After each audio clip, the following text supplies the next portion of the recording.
پسلی سے پیدا کیا۔ عیسیٰ علیہ السلام کو اللہ ذوالجلال نے بغیر باپ کے پیدا کیا، کلمے کا القاء کیا مریم علیہ السلام کی طرف، اور عیسیٰ علیہ السلام کو پیدا کیا۔ بقیہ ساری مخلوق کو اللہ ذوالجلال نے ایک مرد اور ایک عورت سے پیدا کیا۔ اِنَّا خَلَقْنَاكُم مِّن ذَكَرٍ وَأُنثَىٰ۔ پھر جب کائنات کے ہر فرد کی تخلیق ہوئی تو اس کے مدارج اللہ ذوالجلال نے بیان کیے۔ اللہ ذوالجلال فرماتے ہیں وَالَّذِي خَلَقَكُم مِّن تُرَابٍ، اللہ ذوالجلال وہ ذات ہے جس نے تمہیں مٹی سے پیدا کیا۔ وَلَقَدْ خَلَقْنَا الْإِنسَانَ مِنْ سُلَالَةٍ مِّن طِينٍ، ایسی مٹی سے جس میں پانی شامل کیا گیا، اور دوسری جگہ فرمایا من نطفہ، معمولی سے پانی سے انسان کو پیدا کیا۔ اِنَّا خَلَقْنَاهُم مِّن طِينٍ لَازِبٍ، ایسی مٹی سے پیدا کیا جو چپکنے والی مٹی ہے۔ خَلَقَ الْإِنسَانَ مِنْ صَلْصَالٍ كَالْفَخَّارِ، ایسی مٹی سے جس کو معمولی سا حرکت دے تو اس سے آواز آتی ہے، کھنکھناتی مٹی۔ وَلَقَدْ خَلَقْنَا الْإِنسَانَ مِنْ صَلْصَالٍ مِّنْ حَمَإٍ مَسْنُونٍ، ایسی سیاہ مٹی سے انسان کو پیدا کیا، اور رسول اللہ صلی اللہ علیہ وسلم نے اس کی وضاحت کی خلق آدم من 3 تربات، آدم علیہ السلام کو 3 قسم کی مٹیوں سے پیدا کیا گیا، سودا و بیضاء و حمراء، سیاہ مٹی سے، سفید سے، اور سرخ مٹی سے۔ لما خلق اللہ الخلق، بلکہ رسول اللہ صلی اللہ علیہ وسلم نے فرمایا جب اللہ ذوالجلال نے انسانیت کی تخلیق کرنا چاہی، قبضها من جمیع الارض، اللہ نے پوری زمین سے مٹی لی، فجاء بنو آدم على قدر الارض، تو آدم کی اولاد بھی ویسے پیدا کی، منہم الاسود والابیض والاحمر وبین ذلك، کسی کا رنگ سیاہ، سفید، سرخ، اور کسی کا رنگ سرخ اور سفید، اور کسی کا رنگ وبین ذلك، سفید اور سیاہ۔ منہم الطیب والخبیث، منہم الخبیث والطیب، کچھ لوگ ابتدا سے ہی بڑے پاکیزہ ہوتے ہیں، کچھ لوگ ابتدا سے ہی بڑے خبیث قسم کے ہوتے ہیں۔ منہم السہل والحزن، کچھ لوگ بچپن سے ہی مسکراہٹیں بکھیرتے ہیں، اور کچھ لوگ زندگی کے آخری رمق تک غمگین رہتے ہیں۔ فجاء بنو آدم على قدر الارض، جیسے جیسے زمین کی مٹی کی خاصیتیں تھیں، یہ ساری کی ساری چیزیں اللہ نے انسان میں ودیت فرما دی۔ غصہ بھی رکھا، محبت بھی رکھی، ہر قسم کا جذبہ رکھا، لیکن ساتھ ان جذبوں کو کنٹرول کرنے کے لیے شریعت اتار دی۔ اگر غصے کا جذبہ نہ ہوتا تو آج کوئی بھی میدان جہاد سجدہ نظر نہ آتا۔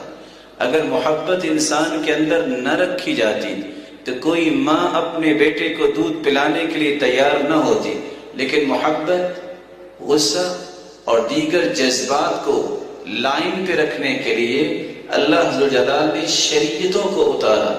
سب سے جامع شریعت اور آخری شریعت قرآن مجید ہے، جس نے انسانی جذبوں کو بھی لائن دی، انسانی تخیلات کو بھی رخ دیا، انسانی تخیلات کے ساتھ ساتھ اس کے ارادوں کے بھی راہوں کا تعین کیا، اس کے قول و عمل کے زاویے اور ڈومینز طے کیے کہ یہ تم بات کر سکتے ہو یا نہیں کر سکتے، اور یہ عمل کر سکتے ہو یا نہیں کر سکتے۔ جو چیز اللہ نے تمہیں عطا کی اس پہ شکر کرو، اور شکر یہ ہے کہ اس کو اللہ کی اطاعت میں لگا دو، اور جو چیز اللہ نے عطا نہیں کی اس کی حکمت ہے اور اس کا فیصلہ ہے، اس میں بہت ساری حکمتیں پنہاں ہیں، تمہیں سمجھ آئے نہ آئے تمہیں ایمان لانا ہے۔ اللہ تعالیٰ نے جو شریعت اتاری اس قدر خوبصورت ہے کہ انسانی سر کے بالوں سے لے کر پاؤں تک کی جز، اجزاء، عضو، اعضاء، اس کے ایک ایک عضو کا پرپز ہے، اور کیسے؟ جیسے اسلام نے کہا ہے بینگ اے مسلم، اگر میں مسلمان ہوں تو مجھے سمجھنا ہے اللہ نے مجھے عقل دی ہے تو کس لیے؟ اس عقل سے میں سوچوں سمجھوں لیکن شریعت کے قواعد کے تحت رہ کر. المنقاد لشرع اللہ، ایسی عقل جو شریعت کے تابع ہو کے چلتی ہے، اس سے بڑی کوئی نعمت نہیں ہے. جو شریعت سے آزاد ہو کے سوچتی ہے، اس سے بڑی کوئی مصیبت اور وبال نہیں ہے. اس لیے قیامت کے دن وہ لوگ جو اس عقل سے صحیح کام نہیں لیں گے بلکہ قرآن اور سنت کے تابع نہیں کریں گے، قیامت کو جب جہنم کا ایندھن بننے لگیں گے تو یہ کہیں گے وَقَالُوا لَوْ كُنَّا نَسْمَعُ أَوْ نَعْقِلُ مَا كُنَّا فِي أَصْحَابِ السَّعِيرِ فَاعْتَرَفُوا بِذَنبِهِمْ فَسُحْقًا لِأَصْحَابِ السَّعِيرِ. کاش ہم نے یہ بات صحیح جو تھی وہ سنی ہوتی، پھر اس کو سمجھا ہوتا. اور سمجھ اور سننے کی صلاحیت اور یہ شوق اور ذوق کب ملتا ہے؟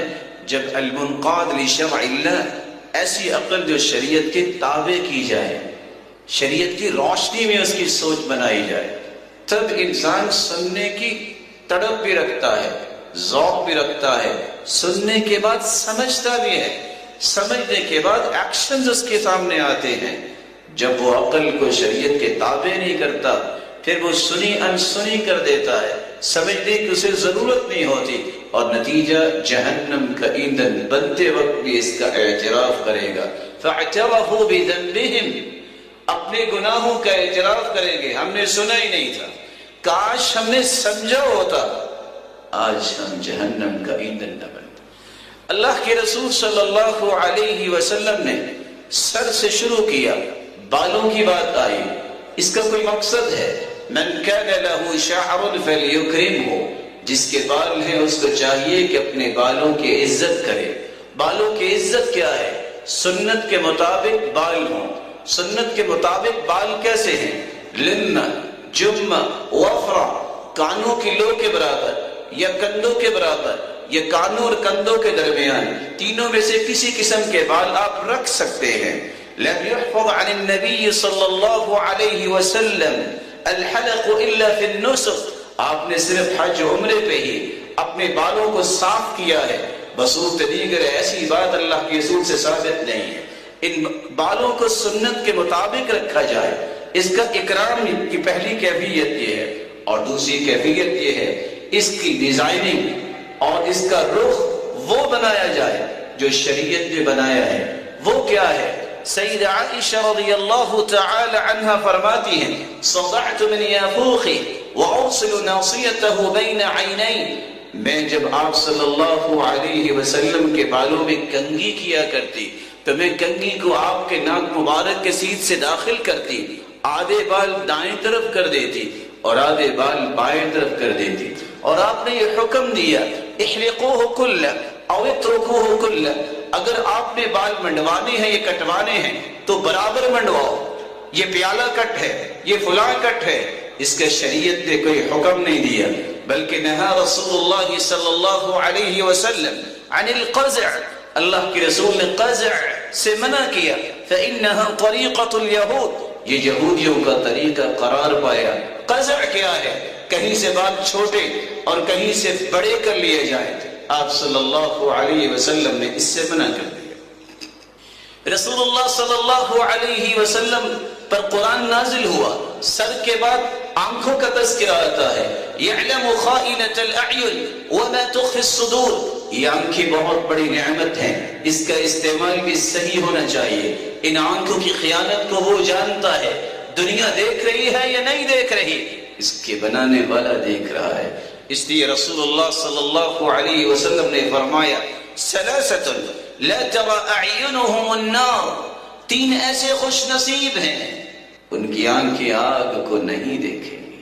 عین بکت من خشیت اللہ، وہ آنکھ جو اللہ کے خوف سے رو پڑے بہ پڑے.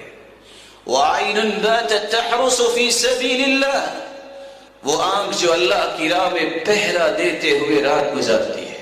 وعین غضت عن محارم اللہ، تیسری آنکھ جو غیر محرم کو نہیں دیکھتی، حرام چیزوں کو نہیں دیکھتی.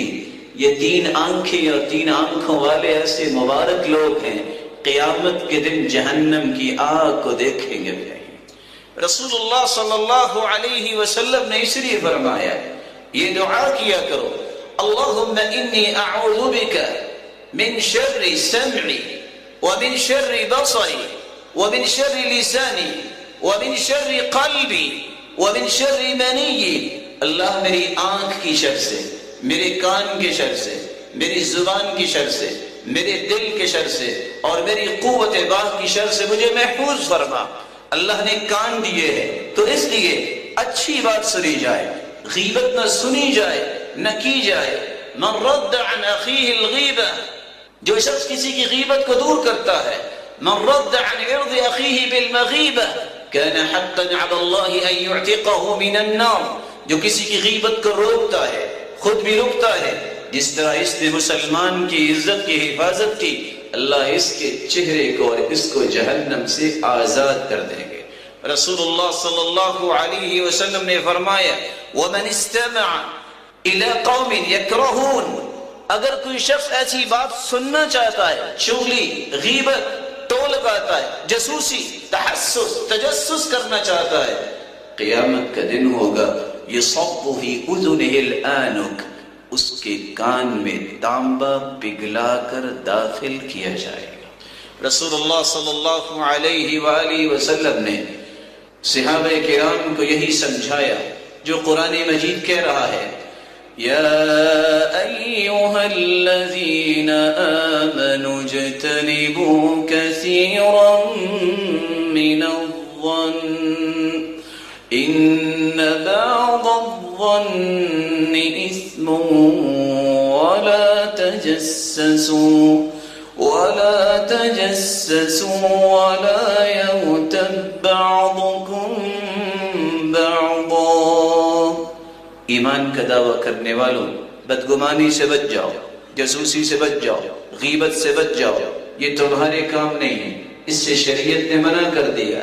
انسان کے رخسار ہیں. رسول اللہ صلی اللہ علیہ وسلم نے چہرے کے بارے میں 3 حکم دیے ہیں.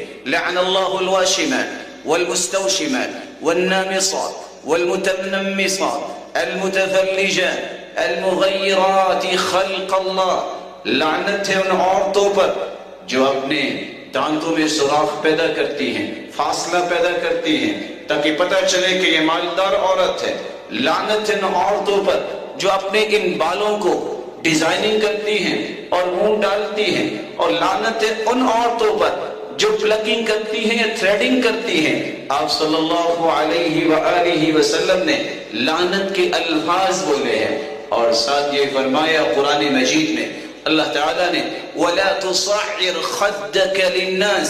یہ چہرہ تو اللہ نے بڑا خوبصورت بنایا ہے. کیسے خوبصورت بنایا ہے؟ 4 قسمیں اٹھائی ہیں. وَالتِّينِ قسم ہے انجیر کی، وَالزَّيْتُونِ قسم ہے زیتون کی، وَطُورِ سِینِین اور طور سینا کی، وَهَذَا الْبَلَدِ الْأَمِینِ اور مکہ معظمہ کی. 4 قسمیں اٹھانے کے بعد فرمایا لَقَدْ خَلَقْنَا الْإِنسَانَ فِي أَحْسَنِ تَقْوِيمٍ. ہم نے انسان کو بہت خوبصورت سانچے میں بنایا ہے، اتنا خوبصورت چہرہ. وَلَا تُصَعِّرْ خَدَّكَ لِلنَّاسِ، اس لیے گالوں کو پھلا پھلا کے بات نہ کرنا. تعلیم دی ہے کہ جسم کے ایک ایک عضو کا استعمال کیسے کرنا ہے. بلکہ رسول اللہ صلی اللہ علیہ وسلم نے فرمایا سیأتی علی الناس زمان، ایک ایسا زمانہ آئے گا کہ لوگ ایسے ہوں گے یأکلون الوان الطعام ويشربون الوان الشراب ويلبسون الوان الثياب ويتشدقون في الكلام اولئک شرار امتی. صرف دکھاوے کے لیے، شہرت کے لیے، گمنڈ، غرور، تکبر، پیسے کی نمائش کے لیے 1 نہیں 20 کھانے ہوں گے، ضائع کریں گے. 20 مشروبات رکھیں گے، ضائع کریں گے. صبح کو کچھ لباس، شام کو کچھ، دوپہر کا کچھ. یہ فضول خرچی میں جب اتر آئیں گے پھر منہ پھلا پھلا کے لوگوں پر رعب جمائیں گے. اولئک شرار امتی، یہ لوگ دنیا جہان کے بدترین لوگ ہیں. رسول اللہ صلی اللہ علیہ وآلہ وسلم نے اس چہرے کے بارے میں یہ بھی فرمایا، خالف المشرکین، خالف المجوس، خالف الیہود، خالف النصارى، یہودیوں کی مخالفت، عیسائیوں کی، مشرکوں کی، مجوسیوں کی مخالفت کرو، کیسے ہوگی؟ فَأْفُوا اللِّحَىٰ، داڑھی کو معاف کر کے مردوں کے لیے حکم ہے، وَأَنْهِكُوا الشَّوَارِبَ، اور اپنی مونچھوں کو کٹواؤ یا منڈواؤ، جُزُّ الشَّوَارِبِ۔ آپ صلی اللہ علیہ وآلہ وسلم نے قرآن مجید کی روشنی میں صحابہ کو تربیت دی، اگر آپ کے ہاتھ ہیں تو ان ہاتھوں کا استعمال بھی صحیح ہونا چاہیے، یہ خیر کے لیے آگے بڑھے، شر کے لیے نہیں۔ وَلَا تَجْعَلْ يَدَكَ مَغْلُولَةً إِلَىٰ عُنُقِكَ وَلَا تَبْسُطْهَا كُلَّ الْبَسْطِ فَتَقْعُدَ مَلُومًا مَحْسُورًا، نہ تبذیر کرو، نہ اسراف کرو، نہ فضول خرچی کرو، اور نہ ہی بخل ہی کرو۔ وَاخْفِضْ جَنَاحَكَ لِلْمُؤْمِنِينَ، آپ کے بازو ہیں، اس کو اکڑا کے نہیں، تکبر نہیں کرنا، مومنوں کے لیے جھکا کے رکھو۔ فرمایا مومن وہ ہے الْمُطَوَّعُونَ أَكْنَافَهُمْ، جن کے کندھے اور بازو جھکے ہوئے ہوتے ہیں، عز و انکساری، حیا، وقار، رضانت، یہ مومن کی نشانی ہے، وہ آ کر کے نہیں چلتا، کیونکہ اللہ کے رسول نے فرمایا اِذَا مَشَتْ أُمَّتِي مُطَيْطًا، جب میری امت کے لوگ بازو کھول کھول کے چلیں گے، سُلِّطَ شِرَارُهَا عَلَى خِيَارِهَا، عذاب آئے گا، شریر لوگ نیک لوگوں پہ مسلط کر دیے جائیں گے۔ رسول اللہ صلی اللہ علیہ وسلم نے پھر یہ بھی فرمایا کہ اکڑ کر چلنے سے ہوگا کیا؟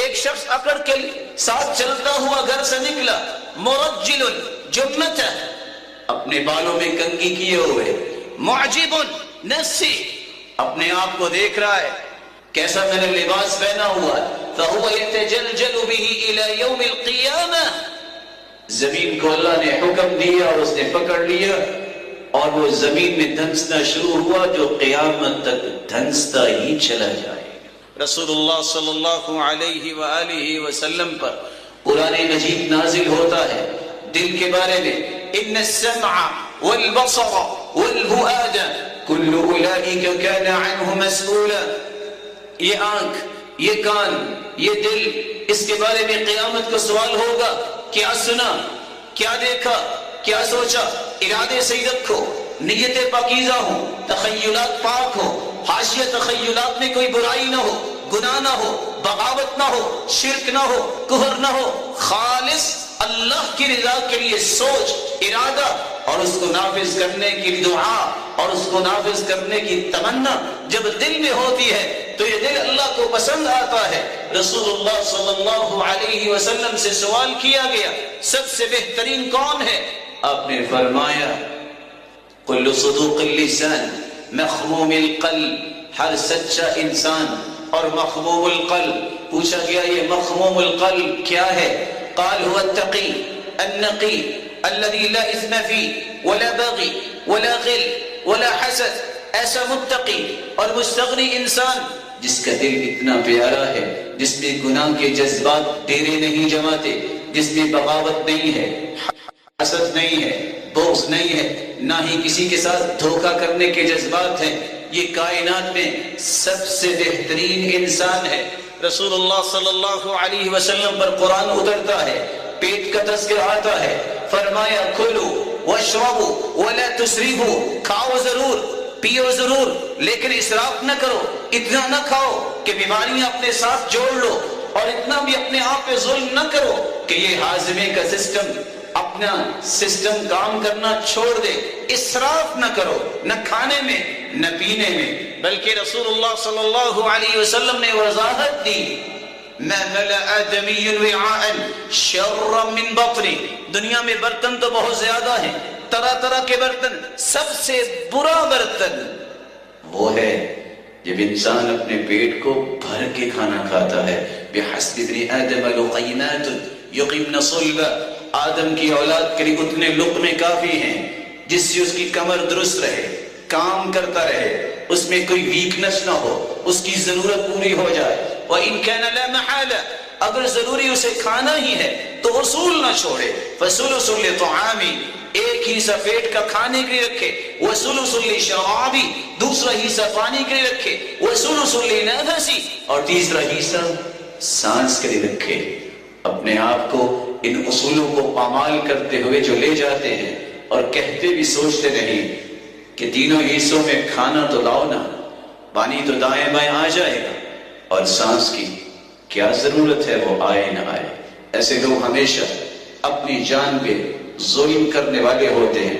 رسول اللہ صلی اللہ علیہ وآلہ وسلم پر قرآن نازل ہوا, قد افلح المؤمنون الذین هم فی صلاتهم خاشعون.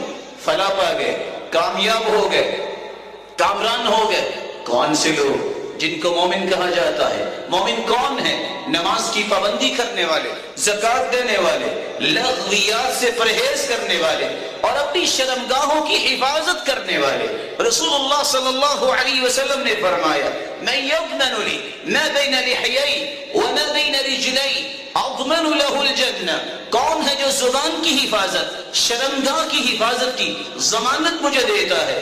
میں جنت کی ضمانت دیتا ہوں. بلکہ آپ صلی اللہ علیہ وآلہ وسلم نے فرمایا, اگر تم جنت چاہتے ہو تو اس کا ایک طریقہ ہے, اصدقوا اذا حدثتم, جب بھی بات کرو سچ بولا کرو.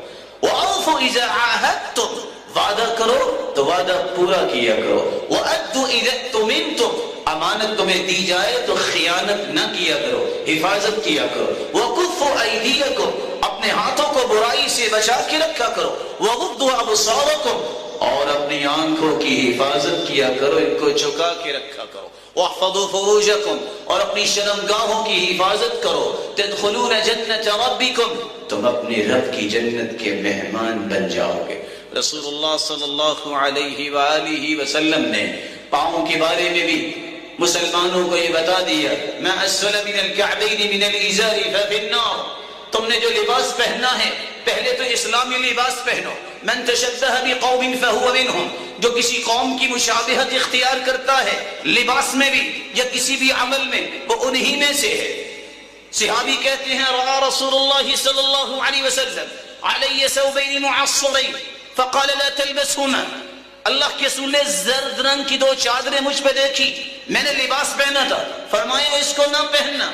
فإنها من لباس الكفار, یہ کافروں کا لباس ہے. کہا اللہ کے رسول دھو کے رنگ صاف کر دو زرد. قال لا بل احرقهما, ان کو جلا دو. مسلمان کافروں کی مشابہت نہیں کرتا لباس میں بھی. پھر فرمایا اگر کسی کی شلوار یا تہبند جو کچھ پہنتا ہے, ما اسفل من الکعبین من الازار ففی النار, ٹخنوں سے نیچے ہوگی مرد کی, تو یہ شخص توبہ کیے بغیر دنیا سے چلا جاتا ہے تو یہ حصہ جہنم میں جائے گا. اور عورت کے لیے حکم کیا دیا کہ وہ اپنے پاؤں کو ڈھانپ کے رکھے. یرخین ذراعا, صرف ڈھانپے نہیں, ایک بلش نہیں, ایک ہاتھ لمبا کپڑا اس پہ ڈالے. جب پہلے اللہ کے رسول نے حکم دیا ایک بلش کپڑا اپنے پاؤں پہ آنا چاہیے کہ عورت کے پاؤں نظر نہ آئے. سیدہ عطیہ رضی اللہ تعالی عنہ سوال کرتی ہے, اذن تنکشف اقدامہن, اللہ کے رسول جب وہ چلیں گی تو پاؤں تو پھر بھی نظر آئیں گے. قال یرخین ذراعا لا یزدن علیہ, ایک ہاتھ لمبا کپڑا جو ہے وہ بنائیں جس سے پاؤں چلنے سے بھی نظر نہ آئے. رسول اللہ صلی اللہ علیہ وسلم نے یہ بھی فرمایا قرآن مجید کی روشنی میں کہ تم اپنے جو بھی زندگی میں لباس پہنو وہ لباس دو شرطوں سے خالی ہونا چاہیے. مخیلہ نہ ہو, تکبر کے لیے نہ پہنو, اسراف اور تبذیر اور فضول خرچی نہ کرو, میانہ روی اختیار کرو, اچھے سے اچھا ہو لیکن وہ فضول خرچی میں نہ آئے. اس غرض سے نہ ہو کہ تم تکبر کرنا چاہتے ہو. رسول اللہ صلی اللہ علیہ وسلم کو حکم دیا گیا وَثِيَابَكَ فَطَهِّرْ, اپنے لباس کو پاک صاف رکھو, سر سے لے کر پاؤں تک کی ایک ایک جز کے بارے میں شریعت نے تعلیمات دی. تعلیمات دینے کے بعد ایک آرڈر جاری کیا, تم مسلمان ہو, بلیورز ہو, نان بلیورز اللہ کے دشمن ہیں اور تم دشمنوں کی نقالی نہ کرنا. ابو امامہ الباہلی رضی اللہ تعالی عنہ فرماتے ہیں رآنی النبی صلی اللہ علیہ وسلم وانا احرک شفتی, آپ صلی اللہ علیہ وسلم نے مجھے دیکھا کہ میں جب بیٹھا ہوتا تو میرے ہونٹ حرکت کرتے. پوچھا یا ابا امامہ بِأَيِّ شَيْءٍ تُحَرِّكُ شَفَتَيْكَ، یہ آپ کی ہونٹ حرکت کرتے مجھے نظر آتے ہیں، کیا پڑھتے ہو؟ قال اذکر اللہ، اللہ کے رسول آپ نے تو فرمایا تھا کہ نجات ملتی اس کو ہے دنیا کی مصیبتوں اور دکھوں اور غموں سے، اور اسی طرح قبر اور حشر سے، جو کثرت سے ذکر کرتا ہے. فرمایا الا اخبرک باکثر بافضل من ذکرک باللیل والنہار، ابو امامہ تم 24 گھنٹے ذکر کرتے رہو دن اور رات، اس سے بھی اچھا اور اس سے بھی افضل ذکر جو 24 گھنٹوں کے اذکار سے بھی زیادہ اجر کا باعث ہے، زیادہ افضل ہے، میں تمہیں نہ بتا دوں؟ کہا اللہ کے رسول اور کیا چاہیے؟ تو آپ صلی اللہ علیہ وسلم نے فرمایا تم اگر 24 گھنٹے مسلسل ذکر سے بہتر ذکر چاہتے ہو تو تم یہ کلمہ کہہ دیا کرو، سبحان اللہ عدد ما خلق، سبحان اللہ ملء ما خلق، سبحان اللہ عدد ما فی الارض، سبحان اللہ ملء ما فی الارض والسماء، سبحان اللہ عدد ما احصى کتابہ، سبحان اللہ عدد کل شیء، سبحان اللہ ملء کل شیء. یہ 4 کلمات تم پڑھ لو، اجر اتنا ہی ملے گا کہ 24 گھنٹے تم اللہ کے ذکر ہی کرتے رہے گا. رسول اکرم صلی اللہ علیہ وسلم میرے اور آپ کے لیے نمونہ اور آئیڈیل اور قدوہ اور اسوہ اور رول ماڈل ہے. کس چیز میں؟ عبادات میں، عقائد میں، معاملات میں، سیاست میں، اقتصادیات میں، معاشرت اور معیشت میں، بلکہ جملہ زندگی کے زاویوں میں. رفاہ عامہ کی طرف اور تڑپ رکھنے والے کے لیے ذمہ داری ہے، اگر وہ نماز نہیں پڑھتا پوری دنیا کو بلڈ کر لے کچھ نہیں ملے گا. اللہ سے جڑ جائے، اللہ کی رضا وہ اپنا مقصد بنائے، وہ معمولی کام بھی کرے گا تو درجات حاصل کر پائے گا. وقت چونکہ ختم ہوا اور بہت سارے زاویے باقی ہیں، میں صرف ایک حدیث پہ اکتفا کروں گا. آپ کی زندگی کا سب سے خوبصورت رویہ عبادت و ریاضت کے بعد وہ کون سا رویہ تھا کہ آپ دنیا کے ہر معاملے میں مثالی تھے؟ سیدہ خدیجہ رضی اللہ تعالی عنہا نے 6 باتوں کا تذکرہ کیا ہے. جب اللہ کی رسول صلی اللہ علیہ وسلم پریشان ہوئے تو فرمایا واللہ لا یخزیک اللہ ابدا، اے اللہ کے پیغمبر، اللہ کی قسم اللہ کبھی آپ کو پریشان نہیں ہونے دیں گے، کیونکہ آپ کے اندر 6 صفات ہیں. انک لتصدق الحدیث، آپ سچ بولتے ہیں، وتصل الرحم، رشتہ داروں سے اچھا برتاؤ کرتے ہیں، وتحمل الکل، لوگوں کے بوجھ اٹھاتے ہیں، وتکسب المعدوم، جس کے پاس کچھ نہیں ہوتا اس کو کما کے دیتے ہیں، وتعین علی نوائب الحق وتقل الضیف، آپ مہمان نواز ہیں اور جہاں حق کی بات ہو وہاں حق کے ساتھ کھڑے ہو جاتے ہیں. میں اور آپ ذرا سوچیں، امام احمد بن حنبل 10 لاکھ حدیثوں کا حافظ، جنہوں نے 40,000 حدیثیں امت کو تحفے میں دی ہیں. صرف مسند امام احمد کو دیکھیے، 27,000 سے زیادہ اس میں حدیثیں، اور کہتے ہیں کوئی ایسی حدیث نہیں جس پہ میں نے عمل نہ کیا ہو. اور یہی بات امام بخاری نے لکھی کہ میں نے کوئی صحیح بخاری میں حدیث نہیں لکھی جس پہ عمل نہ کیا ہو. حدیث لکھ رہے تھے کہ اللہ کے رسول نے حجامہ کروایا اور 1 دینار ابو طیبہ کو دیا، قلم رکھ دی، اٹھے جا کے حجامہ کروایا اور 1 دینار دے کے واپس آ کے حدیث لکھنا شروع کیا. انک لتحمل الکل، دیانتداری سے بتائیے زندگی میں ہم نے کتنی مرتبہ لوگوں کا بوجھ اٹھایا. کسی کا سامان بوڑھے ضعیف کمزور کا پکڑ کے گاڑی پہ رکشے پہ کسی چیز پہ رکھوایا. اللہ کے رسول سے بوجھ نہیں اٹھاتے تھے بلکہ لوگوں کے بوجھ بھی اٹھاتے. 1000 لوگ آ کے اپنی پریشانی بتاتے، امانت ختم، تسلی سلمان کی بات دیتے، خوش خرم لوگ واپس چلے جاتے. ہمارے پاس لوگوں کی باتیں سننے کا ٹائم نہیں، لوگوں کا بوجھ اٹھانا تو بڑی بات. تکسب المعدوم، وہ تو جس کے پاس کچھ نہیں ہوتا تھا اس کو کما کے دیتے. سچ بتائیے کتنے لوگ ہیں جنہوں نے اس کو کما کے دیا جس کے پاس کچھ نہیں ہے. لوگ تو اس کے لیے بھی تیار نہیں جس کے پاس کچھ ہے کہ پارٹنر بنا لیں، کہتے نہیں، شامل نہیں کر سکتے۔ اللہ کے رسول صلی اللہ علیہ وسلم مہمان نوازی کرتے، سوچئے کتنی مطلب جان بوجھ کے ہم نے نگلیکٹ کیا کہ نہ ہی فلاں آئے تو اچھا ہے۔ رشتہ داروں کے ساتھ معاملات کو دیکھیے، اللہ کے رسول صلی اللہ علیہ وسلم نے اپنی زندگی کا طریقہ بتایا، جہاں بھی حق بات ہوتی فوراً پہنچتے۔ رسول اللہ صلی اللہ علیہ وسلم نے فرمایا سبع یجری للعبد بعد موته وهو في قبره، 7 ایسے اعمال ہیں انسان مٹی میں مٹی ہو جائے گا لیکن ان کی نیکی ختم نہیں ہوگی، قیامت تک اس کے لیے 7 اعمال صدقہ جاریہ بن جائیں گے۔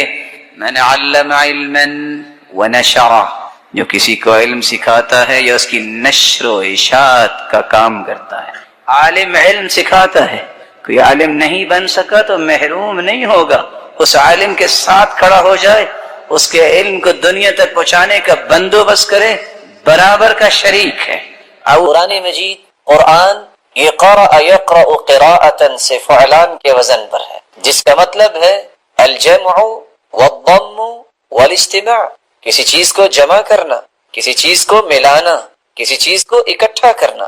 قرآن مجید کو قرآن مجید اسی لیے کہتے ہیں کہ اللہ رب العزت نے سابقہ تمام الہامی کتب کے علوم و فنون کو اس میں جمع کر دیا ہے۔ قرآن مجید کو قرآن مجید اس لیے کہتے ہیں کہ اللہ رب العزت نے تمام صحیح ترین قصص کو، اللہ رب العزت نے اس قرآن مجید میں صحیح قصوں کو جمع کیا ہے۔ قرآن مجید کو قرآن مجید اس لیے کہتے ہیں کہ اس میں انسانیت کی ضروریات کو اللہ تعالیٰ نے جمع کر دیا ہے۔ ایک انسان اگر قرآن مجید کو دستور حیات بنا لیتا ہے تو اس کی تمام تر ضروریات کو پورا کرنے کا علم اللہ تعالیٰ نے اس قرآن میں رکھا، بلکہ اس پر مستزاد قرآن مجید کو قرآن مجید اس لیے کہتے ہیں کہ اللہ رب العزت کے اس پاک کلام کے ذریعے ہی عالم اسلام میں بکھری ہوئی امت اسلامیہ کو جمع کیا جا سکتا ہے۔ اگر پوری امت کو جمع کیا جائے تو وہ قرآن مجید کے نام پہ ہی جمع کیا جا سکتا ہے، کیونکہ قرآن مجید میں کوئی اختلاف نہیں،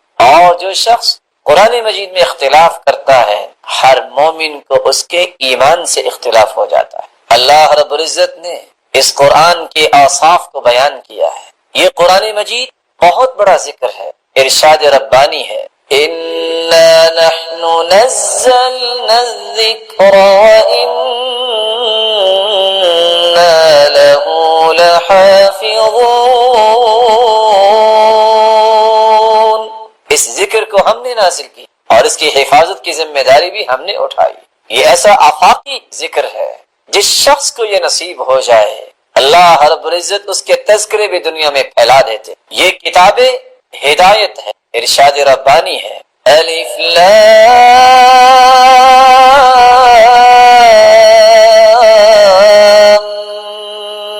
میم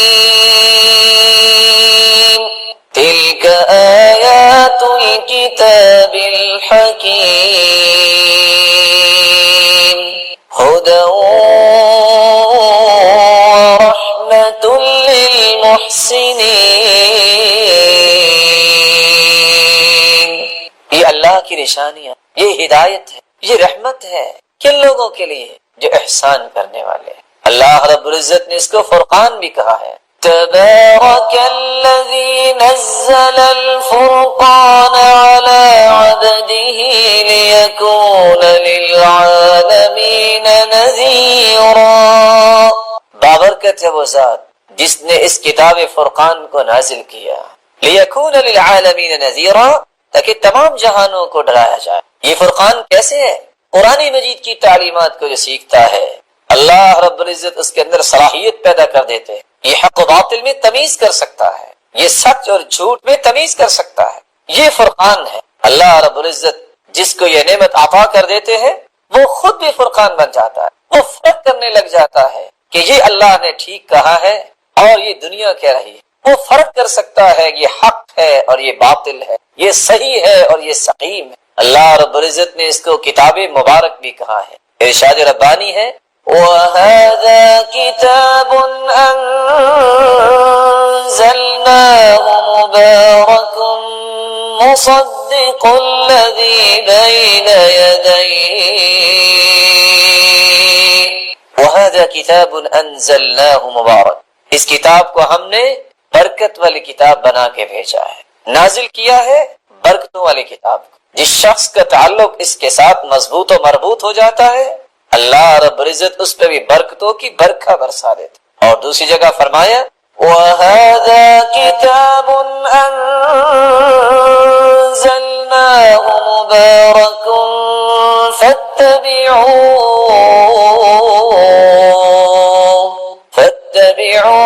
وَاتَّقُوا لَعَلَّكُمْ تُرْحَمُونَ۔ اس کتاب کو ہم نے برکتوں والی کتاب بنا کے نازل کیا ہے، اس کی اتباع کرو، اس کے بیان کردہ احکامات کی روشنی میں اپنی زندگی کے زاویے درست کرو، اپنے رویوں کی نوک پلک سیدھی کرو۔ واتقوا لعلکم ترحمون، اللہ کی رحمت کے متلاشی ہو تو اس کتاب ہدایت کی، اس کتاب مبارک کی اتباع کر لو، اس کی روشنی میں اپنی زندگی کو ڈھال لو۔ اللہ رب العزت نے اس کو کتاب نور بھی کہا ہے، یہ روشنی ہے۔ جس شخص کا تعلق اس کتاب سے جڑ جاتا ہے اس کی زندگی روشن بن جاتی، اللہ اس کے لیے روشنیوں کا بندوبست فرماتے ہیں، دنیا میں بھی اور آخرت میں بھی۔ ارشاد ربانی ہے وَكَذَلِكَ أَوْحَيْنَا إِلَيْكَ رُوحًا مِّنْ أَمْرِنَا مَا كُنتَ تَدْرِي مَا الْكِتَابُ وَلَا الْإِيمَانُ وَلَكِنْ جَعَلْنَاهُ نُورًا نَهْدِي بِهِ مَن نَّشَاءُ مِنْ عِبَادِنَا وَإِنَّكَ لَتَهْدِي إِلَى صِرَاطٍ مُسْتَقِيمٍ وَكَذَلِكَ أَوْحَيْنَا إِلَيْكَ رُوحًا مِّنْ أَمْرِنَا، اے میرے پیارے پیغمبر صلی اللہ علیہ وسلم، ہم نے آپ کی طرف اس قرآن کو نازل کی۔ مَا كُنْتَ تَدْرِي مَا الْكِتَابُ وَلَا الْإِيمَانُ، کتاب اور ایمانیات کے متعلق ہم نے آپ کو علم دیا، آپ کے پاس اس سے پہلے یہ علم نہ تھا۔ وَلَكِنْ جَعَلْنَاهُ نُورًا، ہم نے تو اس کو نور بنایا ہے، نَهْدِي بِهِ مَن نَّشَاءُ مِنْ عِبَادِنَا، اپنی مخلوق میں سے جس کو روشنی دینا چاہتے ہیں اس کو اس کتاب کی تلاوت کی توفیق دے دیتے ہیں، اس کتاب کے ساتھ ایمان کی توفیق دے دیتے ہیں۔ وَإِنَّكَ لَتَهْدِي إِلَى صِرَاطٍ مُسْتَقِيمٍ، تجھے تو میں نے پوری کائنات سے اعلیٰ بنایا ہے اور صراط مستقیم پر آپ گامزن ہیں، اور آپ دنیا کو بھی صراط مستقیم پر گامزن کریں۔ یہ کتاب ہدایت، یہ کتاب فرقان، یہ کتاب نور، یہ کتاب مبارک، یہ کتاب حکمت، اس کے بارے میں اللہ کے رسول صلی اللہ علیہ وسلم نے فرمایا تھا من قرأ حرفا من کتاب اللہ فله به حسنة والحسنة بعشر أمثالها لا أقول ألف لام میم حرف بل ألف حرف ولام حرف ومیم حرف، جو شخص، جو بختور، جو خوش نصیب، جو سعادت مند اس قرآن کے ایک حرف کی تلاوت کرتا ہے، اللہ رب العزت ایک حرف کے بدلے 10 نیکیاں عطا کرتا۔ الف لام میم، دیکھنے والا دیکھتا ہے کہ شاید یہ ایک ہی کلمہ، ایک ہی حرف ہے، فرمایا الف الگ ہے، لام الگ ہے، میم الگ ہے۔ کوئی الف لام میم پڑھ لیتا ہے، اللہ رب العزت اسے 30 نیکیاں عطا کر دیتے، اور ان نیکیوں کی قدر تو اس کو ہوگی جس کو یہ پتا ہے کہ قیامت کو اگر ایک نیکی کی ضرورت پڑ گئی تو کوئی نیکی دینے کے لیے تیار نہیں ہوگا۔ اور اس لیے اللہ رب العزت قرآن مجید میں فرماتے ہیں یوم یفر المرء من اخیہ وامہ وابیہ وصاحبتہ وبنیہ لکل امرئ منہم یومئذ شأن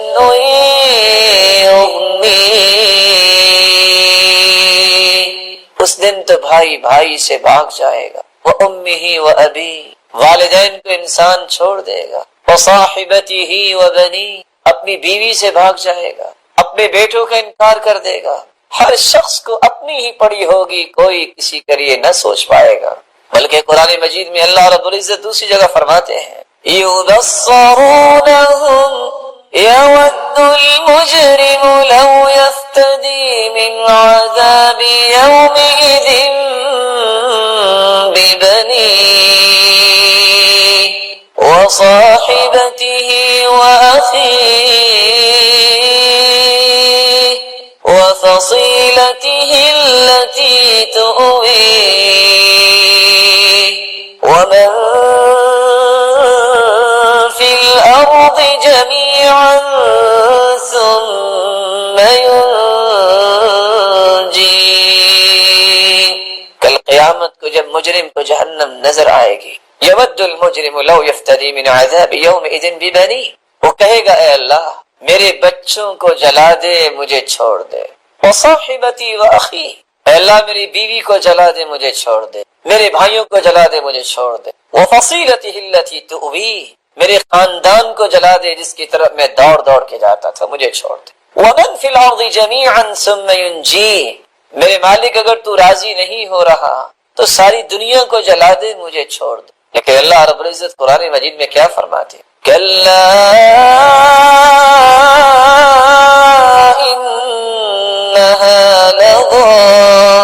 لظی نزاعۃ للشوی، کلا انہا لظی نزاعۃ للشوی تدعو من ادبر وتولى، ہرگز نہیں، یہ تو چنگاڑنے والی آگ ہے، انسان کی چمڑی ادھیڑ دینے والی آگ ہے، اور یہ آگ پکارے گی، اس شخص کو بلائے گی، من ادبر وتولى، جس نے اس سے منہ پھیر لیا اور جس نے پسے پش ڈال دیا اس کی تعلیمات کو۔ اللہ رب العزت ہمیں اس قرآن کو نعمت سمجھنے کی توفیق عطا فرمائے۔